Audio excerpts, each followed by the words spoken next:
मनुष्य के पापी हो जाने का वृत्तांत ये है कि आदम और हवा ने उस फल को खाया जिस फल को खाने के लिए परमेश्वर ने मना किया था अदन की वाटिका में। उत्पत्ति 3 अध्याय में इसका जिक्र है। फिर यहोवा परमेश्वर ने कहा, मनुष्य भले बुरे का ज्ञान पाकर हम में से एक के समान हो गया है, इसलिए ऐसा न हो कि ये जीवन का वृक्ष का फल भी तोड़ खा ले और सदा जीवित रहे। फिर परमेश्वर यहोवा ने उसको अदन की वाटिका में से निकाल दिया कि वह भूमि पर खेती करे जिसमें से वो बनाया गया है। जब आदम अपनी पत्नी हवा के पास गया तब उसने गर्भवती होकर केन को जन्म दिया और उसके पश्चात उसने हाबिल को भी जन्म दिया। और हाबिल तो भेड़ बकरियों को चरवाहा बन गया, परंतु केन भूमि पर खेती और किसानी करने वाला बना। कुछ दिन के बाद केन यहोवा के पास भूमि की उपज में से कुछ भेंट ले आया और हाबिल भी अपनी भेड़ बकरियों में कई पहलौटे बच्चे भेंट चढ़ाने के लिए लेकर आया। तब यहोवा ने हाबिल और उसकी भेंट को तो ग्रहण किया, परंतु केन और उसकी भेंट को उसने ग्रहण न किया। तब केन अति क्रोधित हुआ और उसके मुंह पर उदासी छा गई।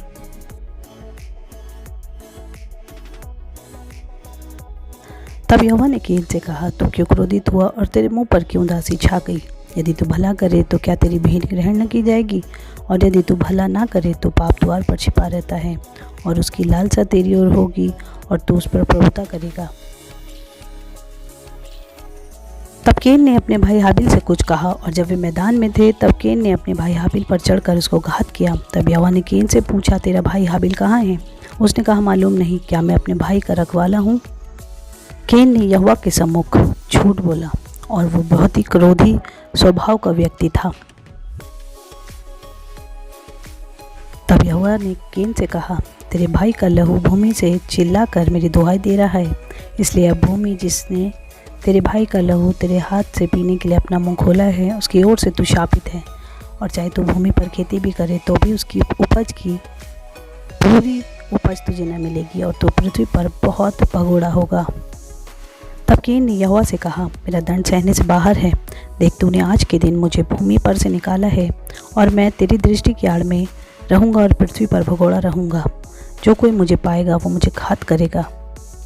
इस कारण यहोवा ने उससे कहा, जो कोई केन को घात करेगा उससे 7 गुना पलटा लिया जाएगा। और यहोवा ने केन के लिए एक चिन्ह ठहराया, ऐसा न हो कि कोई उसे पाकर मार डाले। तब केन यहोवा के सम्मुख से निकल गया और नोद नाम देश में जो अदन के पूर्व की ओर है रहने लगा।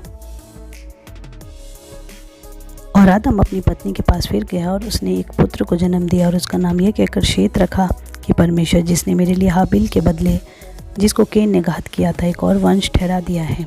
और शेत के भी एक पुत्र उत्पन्न हुआ और उसने उसका नाम एनोश रखा। उसी समय से लोग यहोवा से प्रार्थना करने लगे। जब आदम 130 वर्ष का हुआ तब उसके द्वारा उसकी समानता में उसी के स्वरूप के अनुसार उसे एक पुत्र उत्पन्न हुआ जिसका नाम उसने शेत रखा। और शेत के जन्म के पश्चात आदम 60 वर्ष जीवित रहा और उसके और भी बेटे बेटियां उत्पन्न हुईं। और आदम की कुल अवस्था 930 वर्ष की हुई, तत्पश्चात वह मर गया। इससे पहले की वीडियो में हमने देखा कि अदन की वाटिका यरूशलेम में ही थी, तो जाहिर सी बात है कि आदम हवा दोनों यरूशलेम के ही इर्द गिर्द उन्होंने अपनी ज़िंदगी को शुरू किया होगा। और जब हाबिल और केन का जन्म हुआ तो आदम को वो जगह पता थी जहाँ पर परमेश्वर उससे मिलने आता था और वो वहीं पर उसने परमेश्वर के लिए वेदी को बनाया, क्योंकि परमेश्वर ने उसे अदन की वाटिका में से निकाला था, अदन देश से नहीं। इसलिए परमेश्वर का पवित्र पर्वत उस जगह पर था और उसी जगह पर केन और हाबिल अपनी अपनी भेंटों को परमेश्वर पर चढ़ाने के लिए लेके आए वेदी में।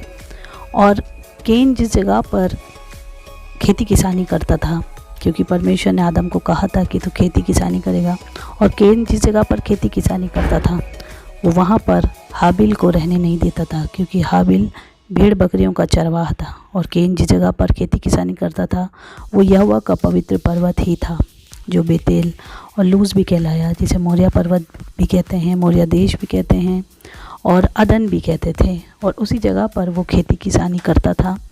और हाबिल जो था वो भेड़ बकरियों का चरवाहा था और भेड़ बकरियों के लिए सबसे अच्छी जगह बैतलहम, जो यरूशलेम के बिल्कुल निकट है, वो मानी जाती है। तो हाबिल जो था वो बैतलहम की तरफ अपनी भेड़ बकरियों को चराता था और केन जो है वो परमेश्वर के पवित्र पर्वत पर ही खेती किसानी करता था, जहाँ बाद में नूह ने भी अपनी वेदी को बनाया। और वो उस पर्वत की विशेषता इतनी खास है जिसे हम सब जानते हैं। नूह के बाद परमेश्वर ने अब्राहम को उसी पर्वत पर भेजा जहाँ पर वो इसहाक को बलि करके परमेश्वर के सम्मुख चढ़ाए, और उसकी परीक्षा उसी पर्वत पर हुई। और उसके बाद याकूब ने भी उसी पवित्र पर्वत पर स्वर्ग तक की सीढ़ियों को देखा, वही परमेश्वर का पवित्र पर्वत। जब केन ने हाबिल को घात किया तब परमेश्वर ने उसको उस जगह पर खेती किसानी करने से निकाल दिया, और तब केन यहोवा के सम्मुख से अदन के पूर्व की ओर रहने लगा। परंतु उससे पहले वो उसी पवित्र पर्वत पर खेती किसानी करता था जहाँ पर नूह ने वेदी बनाई, अब्राहम ने अपने पुत्र को बलिदान किया, और याकूब ने स्वर्ग तक की सीढ़ी का दर्शन किया। और उसके बाद उसने उस पत्थर पे अभिषेक का तेल डालकर उसका अभिषेक किया, और उसको बेतेल कहा, अर्थात परमेश्वर का भवन। और उसके बाद उसने वहीं पर एक वेदी को बनाया, और परमेश्वर ने उसका नाम इज़राइल रखा, और वो इज़राइल के लिए बड़ी आशीष बना। और उसके बाद हम देखते हैं कि दाऊद ने भी उस जगह को अरौना से जो यबूसी था ले लिया और उस पर खेती किसानी करी। तो आप थोड़ा थोड़ा तो समझ रहे होंगे कि दाऊद ने खेती किसानी क्यों की, क्योंकि केन भी उसी जगह पर खेती किसानी करता था। और उसके बाद यहाँ पर परमेश्वर का भव्य मंदिर बनने वाला हो सका, जिसमें कि फल और जैतून के वृक्ष उनकी आकृतियाँ थी, अनार की आकृतियाँ थी जो एकदम वाटिका के समान थी, जिससे साबित होता है कि परमेश्वर के अदन की वाटिका ऐसी जगह पर थी जहाँ पर सुलेमान बादशाह ने परमेश्वर के लिए उसके चरणों की चौकी के लिए एक भवन को बनाया, और दाऊद राजा उस भवन को बनाना चाहता था। क्यों?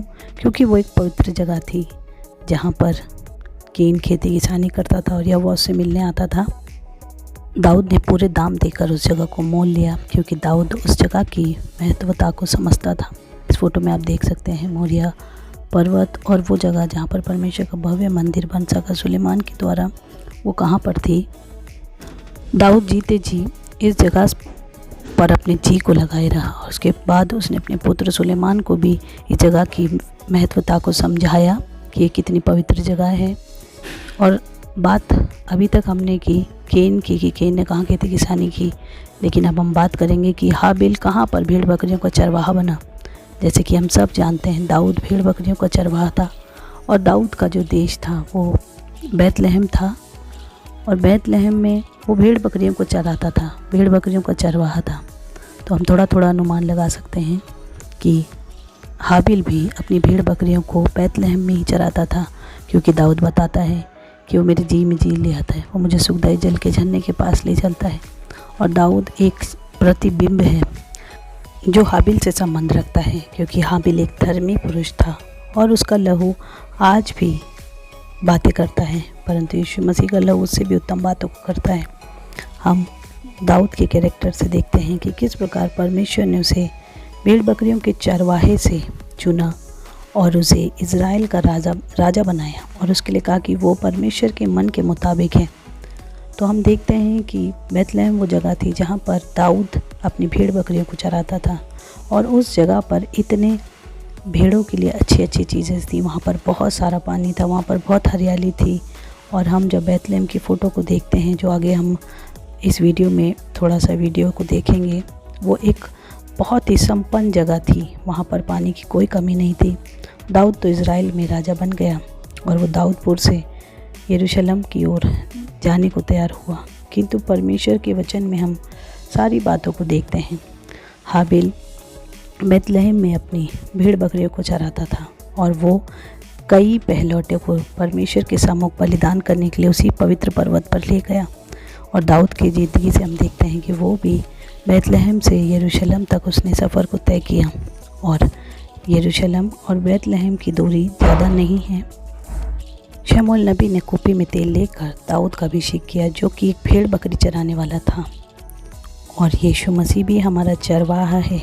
ये बहुत सी बातें कनेक्ट करती हैं, और हम देखेंगे कि राजा दाऊद ने जब वो बूढ़ा हो गया तो उसने सुलेमान को नक्शा दिया, और ठीक ठीक उसी जगह का नक्शा दिया, कैसे क्या बनना है, मंदिर का निर्माण किस प्रकार से होगा।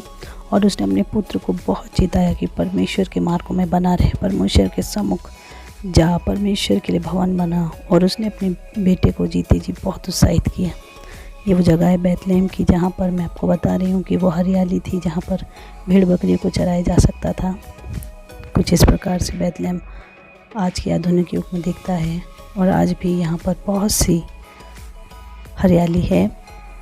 और उस समय पर भी यहाँ पर काफ़ी पानी था। जैसे दाऊद भजन संहिता 23 में लिखता है कि वो मेरे जी में जी ले आता है, वो मुझे सुखदायी जल के झरने के पास ले चलता है।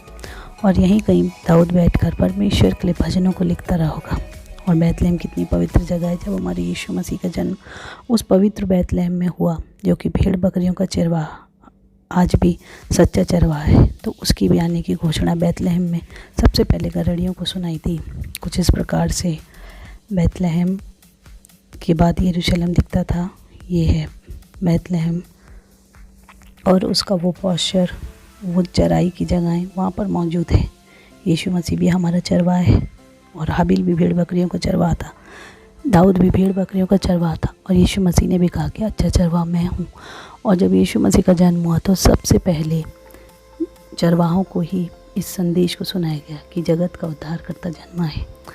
तो आज की इस खास वीडियो में हम देख रहे हैं कि हाबिल किस जगह पर भेड़ बकरियों का चरवाहा बना और परमेश्वर ने दाऊद को किस प्रकार यरूशलेम में लेकर आए। ये यरूशलेम में दाऊद के आज भी उसके घर के अंश पाए जाते हैं और इस बात से हमें बहुत उत्साह मिलता है। परमेश्वर का धन्यवाद हो।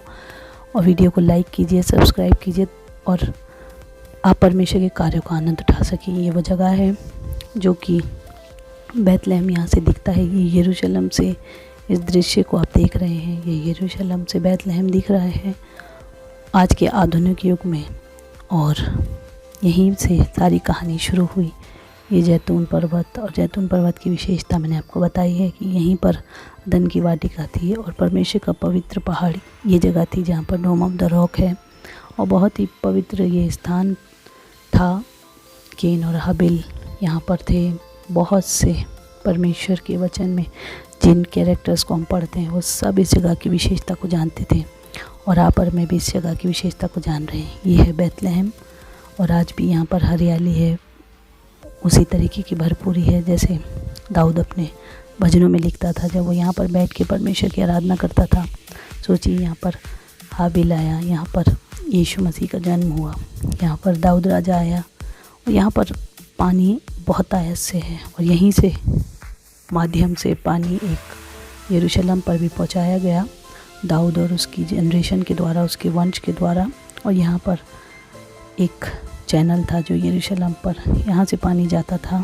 किसी और वीडियो में हम आपको खुल के बताएंगे, लेकिन आज भी आप इस बैतलहम को देख सकते हैं। यहाँ पर बहुत सी हरियाली है और परमेश्वर की उस प्रतिज्ञा को जो यीशु मसीह का जन्म हुआ था पूरी हुई। और ये है सिटी ऑफ डेविड, दाऊदपुर, जब दाऊद यरूशलेम में आ गया। तो इस वीडियो में आपने देखा कि केन जो है वो इस पवित्र पहाड़ पर खेती किसानी करता था और हाबिल अपनी भेड़ बकरियों को बैतलहम में चराता था।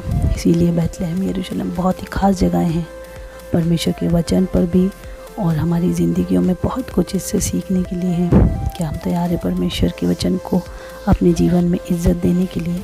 आप बाइबल पढ़िए, बाइबल की बातों का अध्ययन कीजिए, पुरानी वीडियो को देखिए ताकि आप और थोड़ा सा नॉलेज प्राप्त कर सकें। परमेश्वर आप सभी को आशीष दे। जय मसीह की। वीडियो को लाइक कीजिए, चैनल को सब्सक्राइब कीजिए, बाइबल पढ़िए, आशीषित रहिए।